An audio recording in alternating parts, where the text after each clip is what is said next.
Ahojky, já jsem Sci-Fi a já vás vítám u tohoto videa.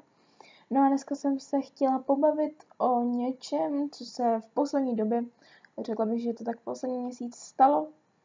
A je to samozřejmě ohledně YouTube, takže nezapomeňte sledovat.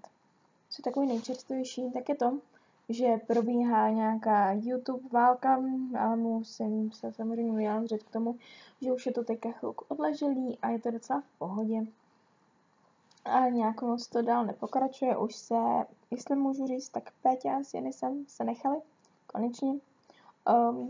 Opravdu mi přijde, že teďka na té YouTube scéně řešíme ty nejdůležitější a nejzávažnější problémy, protože mi to přijde zbytečný komentovat to, že někdo má horší kameru než já, nebo že má někdo lepší kameru než já, což samozřejmě nemyslím na sebe, myslím to je jedno.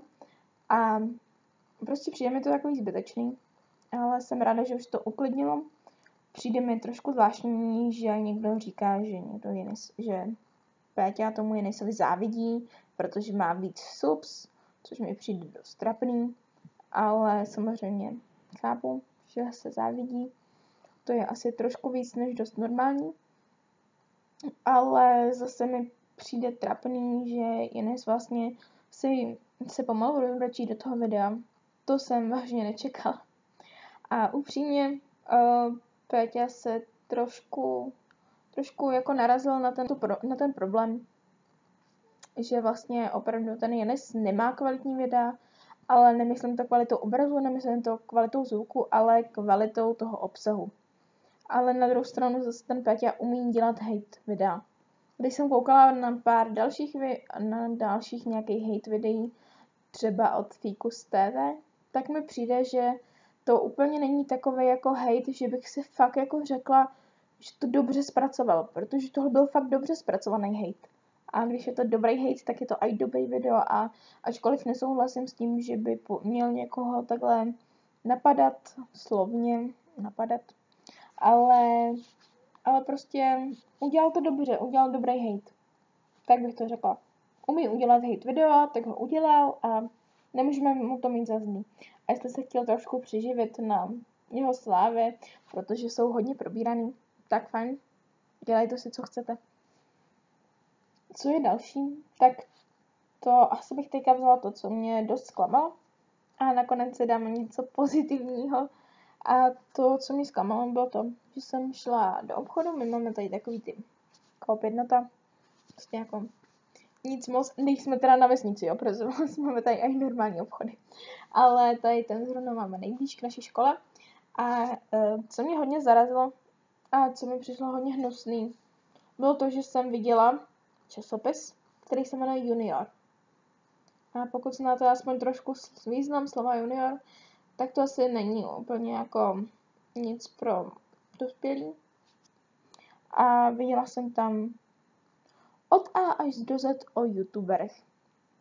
Přijde mi to takový zvláštní, protože všichni si furt na té YouTube scéně stěžují, to jsou sami děti, což jo, je tady spousta dětí, ale já jsem taky dítě, ale nemyslím si, že jsem jako ostatní.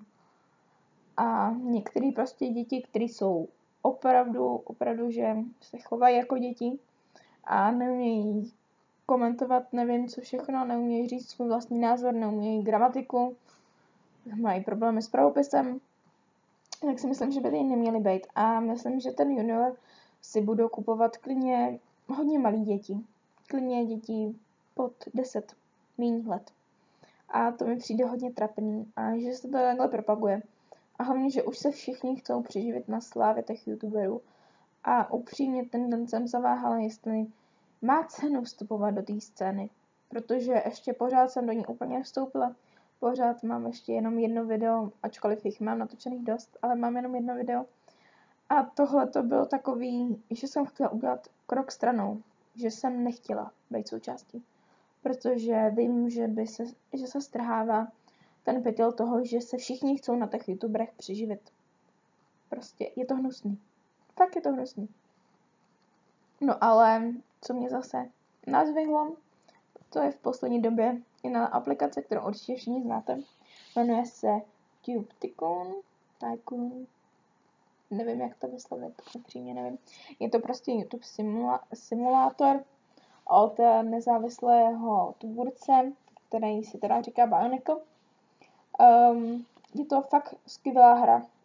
Doporučuji ji zadarmo, stáhněte si ji zadarmo. Určitě já vám dám určitě odkaz dolů, podle jakého tutoriálu jsem to stáhla já, protože přece jenom nějaké tutoriály už jsou dost starý, tady ten je teda v angličtině, ale myslím, že to pochopíte, navíc to ten píše na tu obrazovku, takže si to když tak najděte v překladači.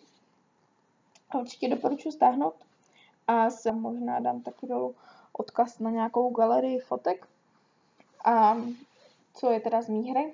A vážně nenechte se zastrašit těma hejtama na začátku.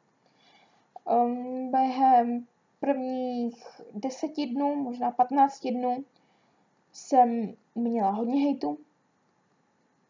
Někdy jste si fakt říkali, že už to snad ani není normální, že to ty lidi furt baví. Oni třeba prostě psali jako why are you still on YouTube? Jako vážně. Promiň, ale to nepozvedne náladu nikomu. A teďka jsem na nějakém 30. možná už i 40. dní. A už jsem v té fázi té hry, kde mi to začalo vydělávat, už jsem nad 1000 těch dolarů. Jsem v té fázi, že mě to fakt baví, že mě hrozně baví u toho sedět a číst si ty komentáře. Těch komentářů je tam hrozně moc. Mám přes 10 000 zhlídnutí na těch videích a mám přes 100 komentářů. A hrozně mě to baví, fakt mě to hrozně baví. A co je fakt něco nádherného, u čeho jsem se i dojala, je to, že tam přišly komentáře jako I love your wits, I love you, I love your wits, make them more, nebo cokoliv jiného. Nebo tam i bylo jedno, co fakt bylo nádherný. A nepamatuji se, jak to bylo v té angličtině, ale vím, že v češtině to bylo něco na styl jako fakt mám tě ráda, děkuju za to, že mě vytváříš každý den úsměv na tváři. A to bylo něco tak nádherného. Vážně jsem se u toho dojala, vážně, ačkoliv je to vlastně ta aplikace, víte, že tam není vidět váš obličej, že je to jenom naprogramovaný, aby vám ty komentáře takhle psali. A to nádherný. Je to fakt nádherný a možná proto jsem si tak nebrala ty hejty. Vidíte i na těch fotkách, které vám ještě pošlu dolů. Prostě, když tam vidíte na začátku prostě nějaký to I love your wits, nebo this is awesome, tak prostě to, že ten nějaký komentář má přes tisíce lajků a dole je ten pátý, ten jeden jediný, fakt hnusný, třeba boo, you suck, to why are you still on YouTube, cokoliv, tak už to nevnímáte. Už si říkáte, že je vám to jedno, tak tam je někdo, kdo vás nemá rád.